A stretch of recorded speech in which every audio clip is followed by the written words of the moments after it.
Dear students, बिना समय गंवाए हम सीधा अपने अगले सवाल पे आते हैं। ये भी डिफरेंशिएशन पे ही बेस्ड सवाल है। अगर हम इस सवाल को ध्यान से पढ़ें तो देखते हैं सवाल क्या कह रहा है। The displacement x of a particle varies with time t, और ये x as a function of time हमको दिया हुआ है। x as a function of time दिया हुआ है। आप ध्यान से देखें तो ऊपर टाइम और यहाँ भी टाइम दिख रहा है, आपको पावर्स में टाइम दिख रहे होंगे।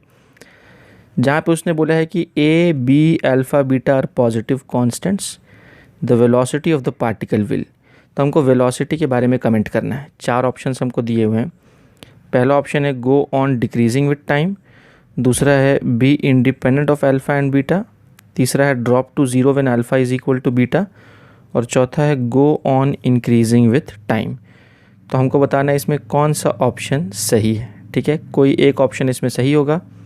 ये नीट में पूछा गया है 2005 में। ये CBSE PMT मतलब ये नीट का पुराना नाम है, यानी नीट 2005 में आया है और फिर ये BHU के भी 2006 के एग्ज़ाम में आया है। ठीक है, एनीवेज, तो इसके पहले कि हम इस क्वेश्चन को अप्रोच करें प्यारे बच्चों, डिफरेंशिएशन का एक कॉन्सेप्ट मैं आपको याद दिलाता हूँ। ये कॉन्सेप्ट क्या था? एक तो फॉर्मूला था कि भाई d/dx of any exponential function remains unchanged, यानी d/dx ऑफ e का power x is equal to e का पावर x। ठीक है, सिमिलरली ऐसा d/dt ऑफ e का power t is equal to e का पावर t।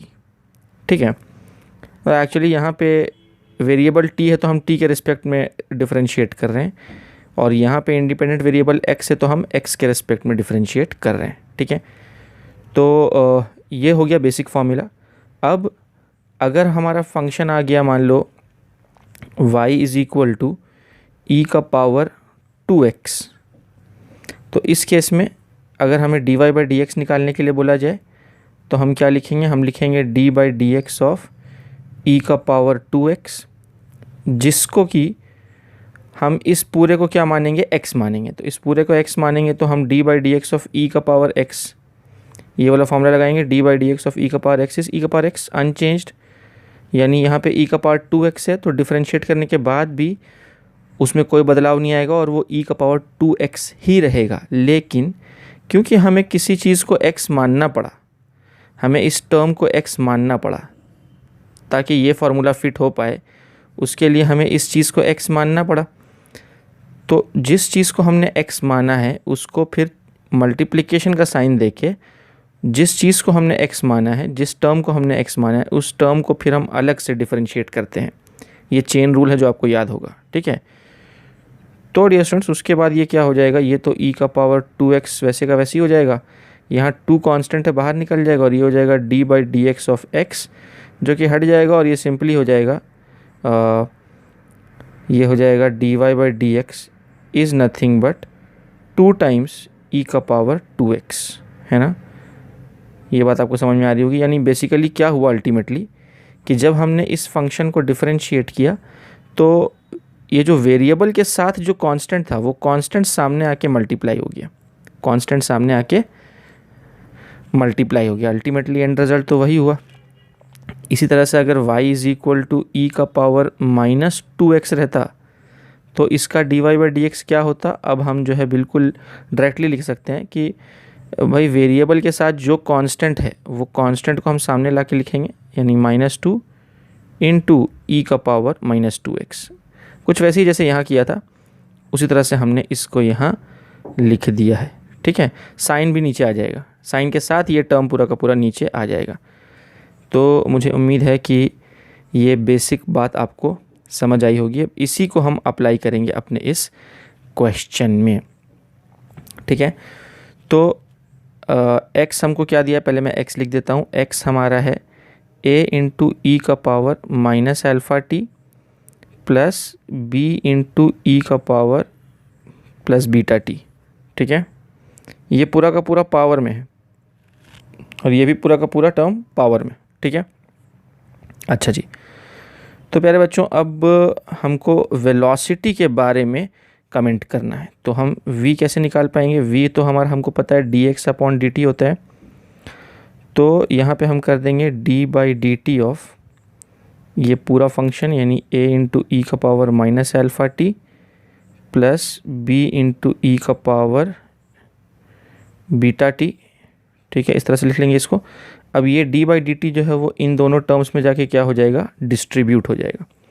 तो डिस्ट्रीब्यूट होने के बाद क्या होगा और देखते हैं, जो कांस्टेंट है वो बाहर आ जाएगा और ये होगा d by d t of e का power minus alpha t plus यहाँ भी कांस्टेंट बी बाहर आ जाएगा और ये हो जाएगा d by d t of e का पावर बीटा इंटू टी, इस तरह से। और ये LHS में क्या है, वेलोसिटी है हमारी, ठीक है। तो उम्मीद है कि ये बात आपको समझ में आ रही होगी डियर स्टूडेंट्स। अब यहाँ पे क्या होगा, अब क्या होगा, लेट्स सी। तो अब जो है इसके आगे का स्टेप मैं इस तरह से लिख रहा हूँ कि अब जैसा कि हमने पिछले केस में देखा, मतलब यहाँ मैंने कॉन्सेप्ट जो समझाया कि जो हमारा वेरिएबल के साथ जो कांस्टेंट होता है वो कांस्टेंट सामने आके मल्टीप्लाई हो जाता है, ठीक है, और उस फंक्शन को एज इट इज़ मल्टीप्लिकेशन में लिख देते हैं। तो वही काम हम यहाँ कर रहे हैं कि जब हम ये वाला टर्म को डिफरेंशिएट करेंगे तो ए को तो मैं एज इट इज़ लिख दूंगा, यानी मैं लिख रहा हूँ v is equal to a as it is लिख दूंगा, और इनटू अभी वेरिएबल के साथ क्या चिपका हुआ है, यहाँ माइनस अल्फ़ा चिपका हुआ है, तो माइनस अल्फ़ा नीचे आ जाएगा, माइनस अल्फ़ा इनटू ई का पावर माइनस अल्फ़ा टी, वो टर्म जो है वो एज इट इज़ मैंने लिख दिया। तो इसका डिफरेंशिएशन ये हो गया, ठीक है। उम्मीद आपको ये बात समझ में आ रही हो।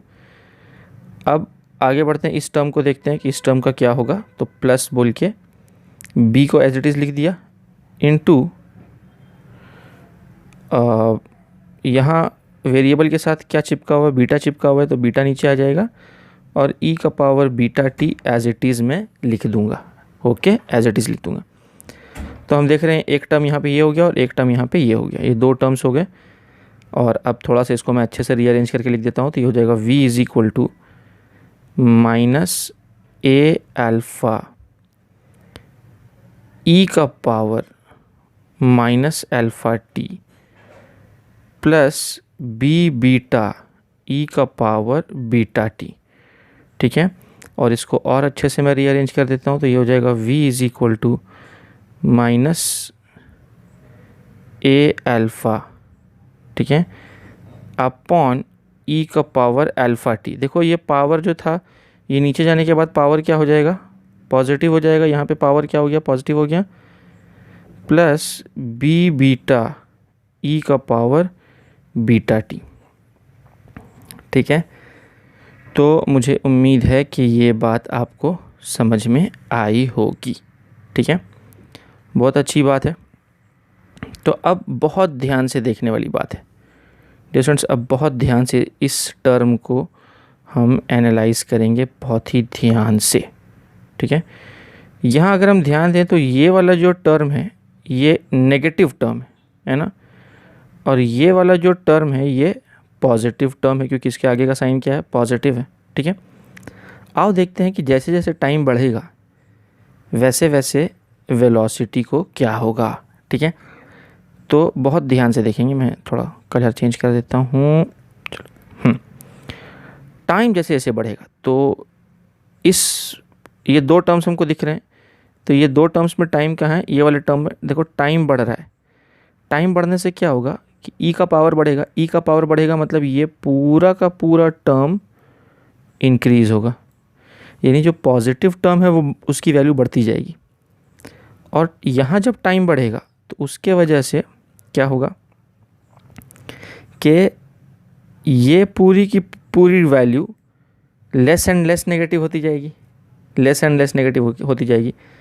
जैसे मैं आपको एक छोटा सा एग्जांपल देता हूँ, तो मान लो पहले v जो था वो था -10 और ये था प्लस सपोज़ 20, ऐसी रैंडम वैल्यू असाइन किया मैंने। और कुछ देर बाद टाइम जब बीता, after some time with the increase in time, time बढ़ने के बाद वेलोसिटी क्या हो गई, तो ये नेगेटिव वाले टर्म का मैग्नीट्यूड कम हो जाएगा, यानी मान लो ये हो गया -2 और इस पॉजिटिव वाले टर्म का जो मैग्नीट्यूड है वो बढ़ जाएगा, मतलब मान लो ये हो गया 30, ऐसी रैंडम वैल्यू दे रहा हूँ मैं, ठीक है। तो देखिए डियर स्टूडेंट्स, आपको समझ में आ रही है बात, टाइम के बढ़ने से हम देख रहे हैं कि ओवरऑल पॉजिटिव टर्म जो है वो बड़ा होता जा रहा है और जो नेगेटिव वाला टर्म है वो छोटा होता जा रहा है। इसका मतलब है कि वेलोसिटी ओवरऑल क्या हो रही है, वेलोसिटी ओवरऑल इंक्रीज़ हो रही है।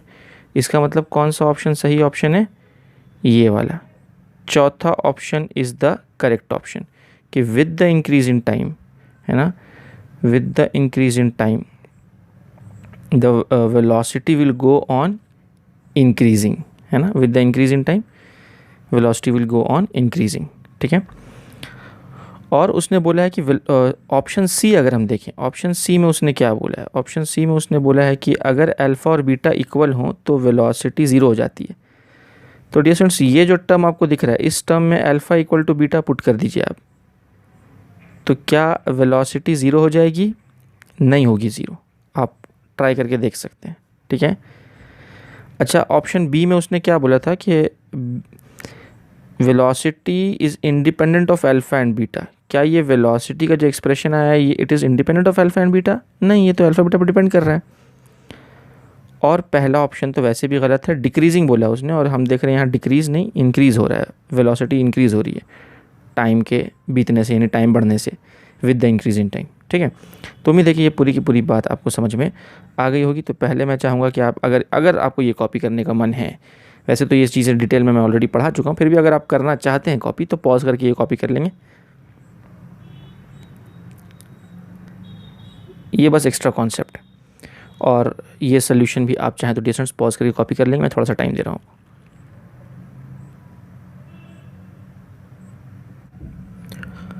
अब बच्चों, ये जो क्वेश्चन हमने देखा है, इसको एनालाइज़ करने का एक मेथड और है, वो दूसरा मेथड भी मैं आपको बता देता हूँ। दूसरा मेथड क्या है इसको एनालाइज़ करने का? तो मेथड ये है कि ये जो वेलोसिटी का एक्सप्रेशन निकल के आया है, इसको एक बार और डिफरेंशिएट करेंगे हम, और एक्सेलरेशन निकालने की कोशिश करेंगे। तो ये जो इक्वेशन है, इसी इक्वेशन को मैं अगले पेज पे मैंने कॉपी डाउन किया है, ये रहा हमारा इक्वेशन। अब इसको मैं एक बार और डिफरेंशिएट करूँगा टू गेट एक्सेलरेशन। हमको तो पता ही है कि एक्सेलरेशन क्या होता है, dv/dt होता है। तो ये हो जाएगा d/dt of this entire term which is minus a alpha e का power minus alpha t plus b beta e का पावर बीटा t, ठीक है। फिर से ये जाके दोनों में डिस्ट्रीब्यूट होगा, और डिस्ट्रीब्यूट होने के बाद जो कांस्टेंट चीज़ें हैं, यानी ये जो कांस्टेंट्स हैं ये तो बाहर आ जाएंगे। तो कांस्टेंट्स को मैं बाहर लिख देता हूँ साइन के साथ, और मैं यहाँ लिख रहा हूँ d/dt ऑफ e का power minus alpha t plus, यहाँ भी इस टर्म में भी जो कांस्टेंट्स है वो बाहर आ जाएंगे, b बीटा बाहर आ गया, और ये हो जाएगा d/dt ऑफ e का पावर बीटा t, ठीक है। बहुत अच्छी बात है। अब फिर से वही हमको करना है, एक्सपोनेंशियल फंक्शन को यहाँ पे हम डिफरेंशिएट कर रहे हैं। तो वेरिएबल के साथ जो कांस्टेंट चिपका हुआ है वो कांस्टेंट नीचे आके मल्टीप्लाई होगा, यानी अब क्या होगा कि ये माइनस अल्फ़ा नीचे आके मल्टीप्लाई होगा। तो जब ये माइनस अल्फ़ा नीचे आके मल्टीप्लाई होगा तो ये नेगेटिव टर्म को पॉजिटिव बना देगा, यानी कि ये हो जाएगा plus a alpha square into e का power minus alpha t, as it is वो फंक्शन लिख देंगे हम। और फिर दूसरा टर्म क्या लिखेंगे, यहाँ पे बीटा नीचे आके मल्टीप्लाई होगा, तो वो क्या हो जाएगा b बीटा स्क्वायर, और ये हो जाएगा e का power beta t, as it is उस फंक्शन को लिख दिया मैंने। तो ये हमारा आ गया एक्सेलरेशन, ठीक है। ये हमारा एक्सेलरेशन का जनरल इक्वेशन आ गया है। अच्छा, don't get confuse dear students, ये a एक कांस्टेंट है, कोई तो भी कांस्टेंट है वो, है ना, पॉजिटिव कांस्टेंट क्वेश्चन में बोला है ना, और ये a जो है वो एक्सेलरेशन है, ठीक है। तो ताकि आप अलग अलग समझ सकें उसको, तो मैं इसको a1 बोल देता हूँ, दिस इज़ आवर एक्सेलरेशन है, डोंट गेट कन्फ्यूज। ये a कांस्टेंट है और ये a एक्सेलरेशन है, ठीक है। अच्छा, तो अब क्या पता चल रहा है हमें यहाँ से? हमें पता चल रहा है कि यहाँ दो टर्म्स आ गए, एक टर्म ये और दूसरा टर्म ये, और देखो दोनों टर्म्स पॉजिटिव हैं, ये टर्म भी पॉजिटिव है और ये वाला टर्म भी पॉजिटिव है, ठीक है। यानी ओवरऑल जो एक्सेलरेशन है वो पॉजिटिव है, ठीक है।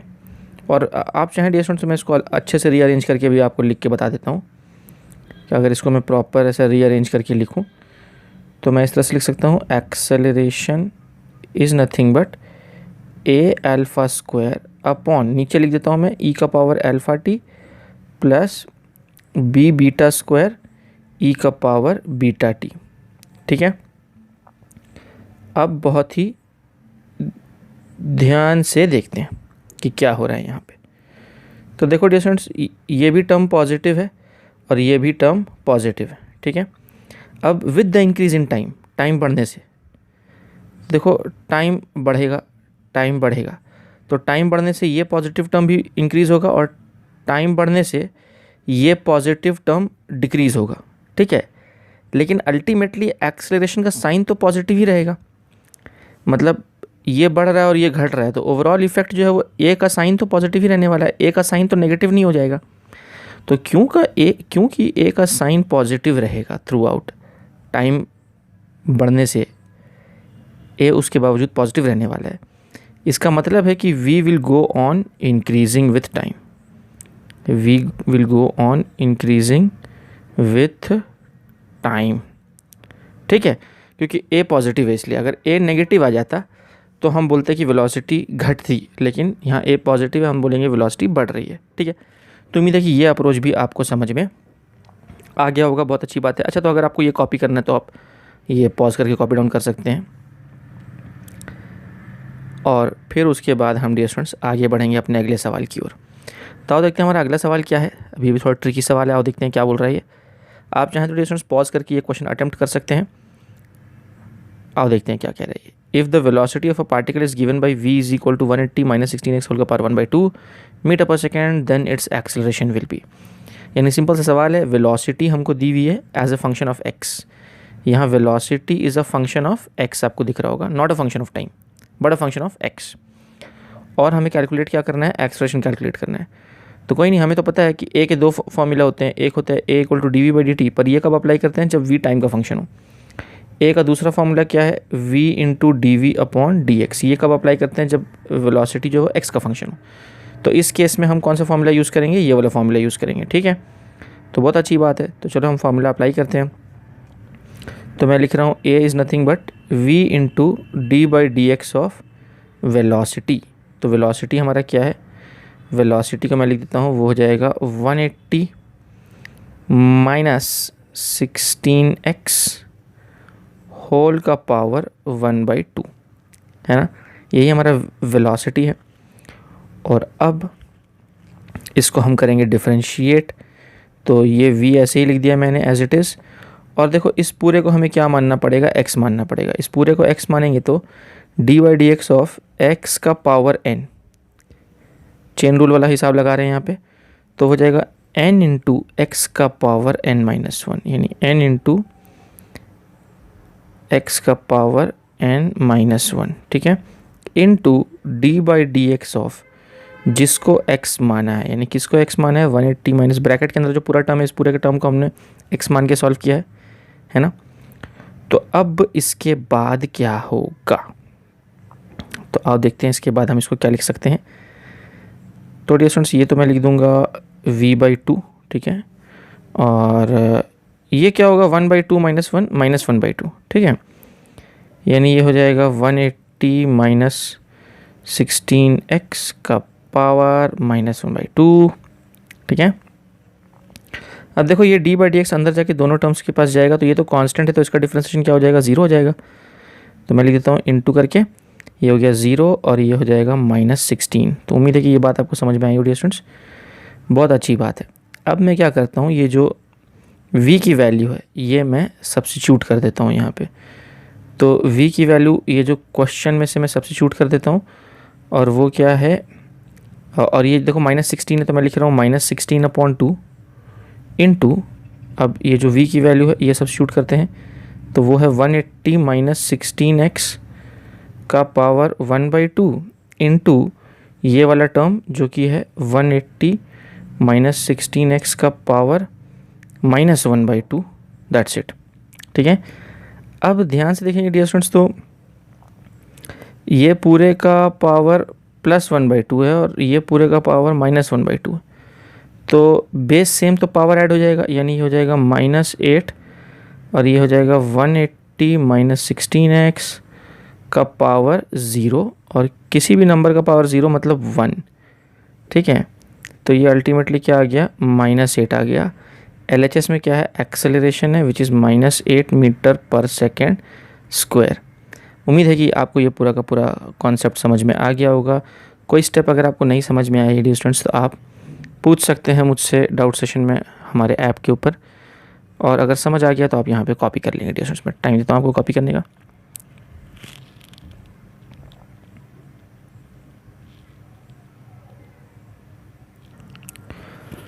तो हम आगे बढ़ते हैं प्यारे बच्चों हमारे अगले सवाल की तरफ।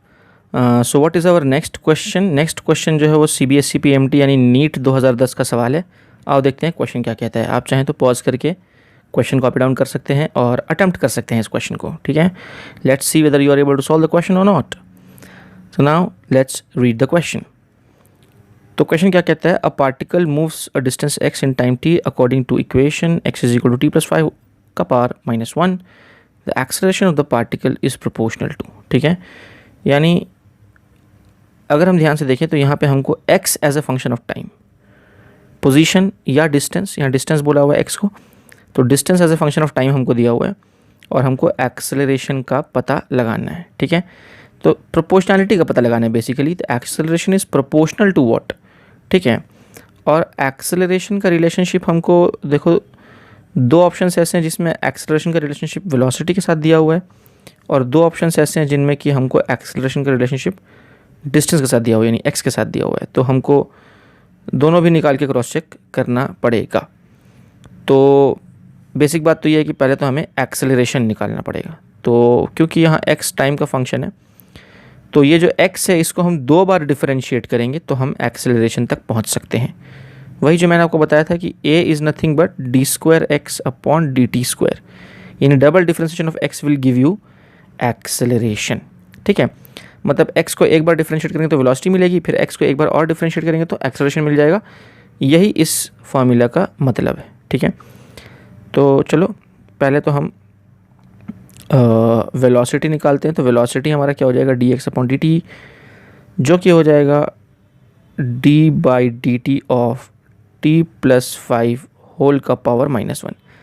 आप देख रहे हैं डियर स्टूडेंट्स, ये डिफरेंशिएशन स्किल्स का टेस्ट है आपका, कि आप डिफरेंशिएशन कितना एफिशिएंटली कर पा रहे हैं, है ना, वही यहाँ पे परखा जा रहा है। तो अब देखो फिर से चेन रूल लगाना पड़ेगा। d/dx ऑफ x का पावर n के रूप में ये आ जाएगा अगर हम इसको इस पूरे को x मानेंगे तब, ठीक है।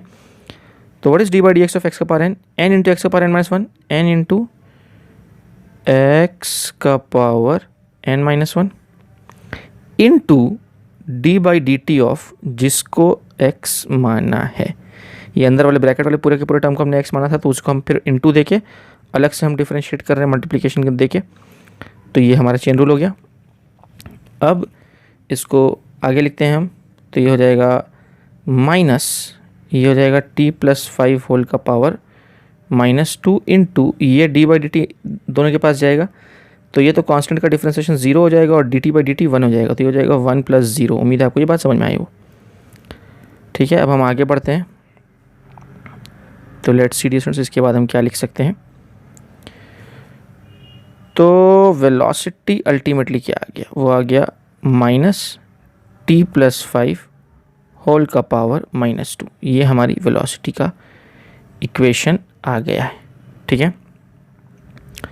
अब हमें चाहिए कि एक्सेलरेशन, तो इसको एक बार और डिफरेंशिएट करना पड़ेगा, यानी a is nothing but dv upon dt, यानी कि d/dt ऑफ v वेलोसिटी हमारा है -t+5 होल का पावर -2। तो क्या करते हैं, ये जो माइनस साइन है इसको बाहर ले चलते हैं पहले। तो माइनस साइन बाहर चला गया, ये हो गया d/dt ऑफ t+5 होल का पावर -2, ठीक है। अब इस पूरे को x मानना पड़ेगा, तभी तो d/dx ऑफ x का पावर n के रूप में वो आएगा। फिर से वही कर रहे हैं हम।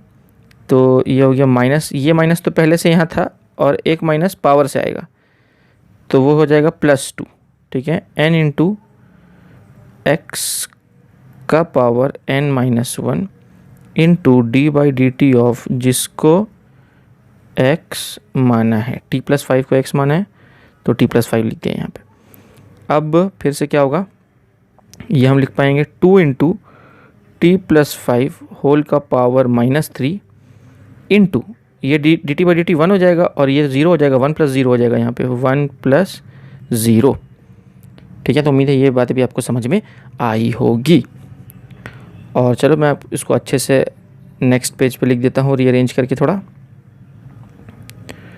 तो ये हमारा क्या हो गया है, a is equal to 2 into t plus 5 whole का पावर -3। ठीक है, यही बच रहा है हमारा। और वेलोसिटी हमने क्या निकाली थी डियर स्टूडेंट्स, यहाँ पर हमने वेलोसिटी निकाली थी -t + 5 होल का पावर -2, वो मैं यहाँ लिख देता हूँ। तो वेलोसिटी थी -t + 5 होल का पावर -2। ठीक है, ये हमारी वेलोसिटी थी और ये हमारा एक्सेलरेशन है। ठीक है, अब देखो हमको एक्सेलरेशन की डिपेंडेंसी निकालनी है, यानी क्वेश्चन में देखेंगे कि एक्सेलरेशन वेलोसिटी के साथ कैसे प्रोपोर्शनल है और एक्सेलरेशन डिस्टेंस के साथ कैसे प्रोपोर्शनल है। तो यानी एक्सेलरेशन को हमको वेलोसिटी के टर्म्स में भी लिखना पड़ेगा और डिस्टेंस के टर्म्स में भी लिखना पड़ेगा। तो ये जो डिस्टेंस है इस वाले इक्वेशन को भी मैं लिख देता हूँ अगले पेज पे, x equal to t plus 5 whole का पावर -1, यानी मैं इधर लिख देता हूँ x equal to t plus 5 whole का पावर -1। ठीक है, तो ये तीन चीज़ें हमारी आ गई, डिस्टेंस, वेलोसिटी और ये एक्सेलरेशन। ठीक है, अब ध्यान देने वाली बात यह है कि अगर मैं इस इक्वेशन में दोनों साइड क्यूब लगा दूं, क्यूब लगाने से क्या होगा, वो होगा x cube is nothing but t plus 5 whole का पावर -3। उम्मीद है ये बात आपको समझ में आई होगी कैसे किया मैंने। यानी इस टर्म के जगह पर मैं क्या लिख सकता हूँ, एक्स क्यूब लिख सकता हूँ। तो यही वैल्यू हम सब्स्टिट्यूट करेंगे हमारे एक्सेलरेशन वाले इक्वेशन में। यानी एक्सेलरेशन क्या बन जाएगा, ये बन जाएगा, चलो मैं अलग कलर से लिखता हूँ इसको। तो एक्सेलरेशन क्या बन जाएगा आफ्टर सब्स्टिट्यूटिंग, ये बन जाएगा 2 इंटू एक्स क्यूब। क्यों, क्योंकि इस पूरे टर्म के जगह पर मैंने क्या लिख दिया, एक्स क्यूब लिख दिया। यानी हम कह सकते हैं कि acceleration is proportional to x का पावर 3 बोल सकते हैं डियर स्टूडेंट्स, क्योंकि ये तो टर्म कांस्टेंट है हमारा। यानी acceleration is proportional to distance का पावर 3, यानी acceleration is proportional to distance का पावर 3। ये तो एक्सेलरेशन और डिस्टेंस का रिलेशनशिप आ गया। अब हम पता लगाने की कोशिश करते हैं एक्सेलरेशन और वेलोसिटी का रिलेशनशिप। तो वो कैसे पता लगा पाएंगे, उसके लिए वेलोसिटी वाले इक्वेशन को ध्यान से देखने की ज़रूरत है। यहाँ पर अगर हम ध्यान से देखें तो हम क्या कर सकते हैं, हम इसको कुछ इस तरह से लिख सकते हैं डिस्टेंस के दोनों साइड में स्क्वायर रूट कर रहा हूँ। तो ये हो जाएगा v का power 1/2 is equal to -t + 5 whole का पावर -1। देखिए डिस्टेंस, ये आपको समझ में आया। ऐसा मैं क्यों कर रहा हूँ आपको पता चल जाएगा अभी। अब मैं क्या कर रहा हूँ, दोनों साइड क्यूब कर रहा हूँ। दोनों साइड क्यूब करूँगा तो ये क्या हो जाएगा, ये हो जाएगा v का पावर 3/2 और RHS में जब मैं क्यूब करूँगा तो ये हो जाएगा -t + 5 का पावर -3। ये आपको समझ आया डिस्टेंस, क्यों मैंने इस तरह से इसको मॉडिफाई किया है, क्योंकि ये जो टर्म है इसके जगह पर मैं ये वाली वैल्यू सब्स्टिट्यूट करना चाहता हूँ। ठीक है, तो चलो let's substitute this value in the equation of acceleration. तो लेट्स सी वो क्या बन जाएगा। तो मैं नीचे लिखता हूँ distance, also acceleration can be written like this, a is equal to 2 और ये जो हमको दिख रहा है t + 5 होल का पावर -3, इसके जगह पर हम क्या लिख सकते हैं, v का पावर 3/2,